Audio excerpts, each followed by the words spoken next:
زپلی کام باچا خبره واوره زما د ډیر زپلی کام باچا خبره واوره د خپل بیوسه وطن بیا تا ته اختیار درکوو واک د خپل کلی درکوو هم د ښار درکوو حقدار دی بولو بیا په لاس کې اقتدار درکوو د یو بدلون په صداقت لوی افتخار درکوو درپسې ځو روان یو لقب د سالار درکوو رسۍ د عدل او انصاف تا ته د دار درکوو د حوصلې دوا اوس هم لکه بیمار درکوو د مینې حد دی درجه درته د پلار درکوو زما د ډیر زپلی کام باچا خبره واوره زما د ډیر زپلی کام باچا خبره واوره په دې سپېڅلې مقدسه خاوره جنګ ولې دی د دې حالاتو په قفس کې ولس تنګ ولې دی د دې غیسته وطن تقدیر داسې بدرنګ ولې دی هر یو وګړی د دې وران وطن ملنګ ولې دی د هر چا لاس په خپلو وینو باندې رنګ ولې دی د محبت نه د نفرت که دومره دنګ ولې دی د هر سړي سره د خوب سوری تر څنګ ولې دی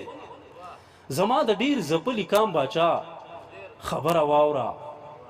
زما د ډیر زپلی کام باچا خبره واوره ستا په زولۍ کې اچوو د امیدونو تخم درنه ضیا نشي زموږ د ارمانونو تخم په هر یو ذهن دی راخور ستا د فکرونو تخم لاسو کې شین دولا د امن د سوالونو تخم د زړه په للمه غواړو ستا د کردارونو تخم هر څوک راوړي دلته د خپلو مذهبونو تخم لرې کول غواړي له دې ځای د ورونو تخم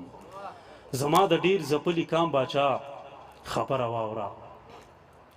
زما د ډیر زپلی کام باچا خبره واوره په تورو ورځو کې د جنگ پټ دی اسمان د امن په ځمکه جوړې کړي کونترې ماشومان د امن ورباندې خپې کېږدي د پاسه دښمنان د امن قسم په خدای له تندې مرو نشته باران د امن یوړو له ځان سره هر چا ګور ته ارمان د امن کېږدي نومونه په بچو اوس افغانان د امن ته ورته وکړه په غوږونو کې اذان د امن زما د ډیر زپلی کام باچا خبره واوره په تورو ورځو کې د جنگ پر د اسمان د امن په ځمکه جوړې کړي کونترې ماشومان د امن قسم په خدای له تندې مرو نشته باران د امن یوړو له ځان سره هر چا ګور ته ارمان د امن کېږدي نومونه په بچو اوس افغانان د امن ته ورته وکړه په غوږونو کې اذان د امن زما د ډیر زپلی کام باچا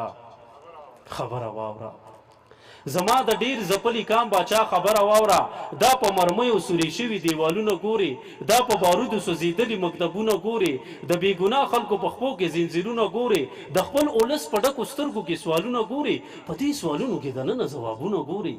زما د ډیر زپلی کام باچا خبره واوره د دې نظام تکمیل پکار دی بل نظام پکار دی د دې تیارو خلاف باچا جدي اقدام پکار دی د دې سپېڅلې خاورې قدر احترام پکار دی چې وي صادق داسې رهبر زموږ د کام پکار دی د جهالت او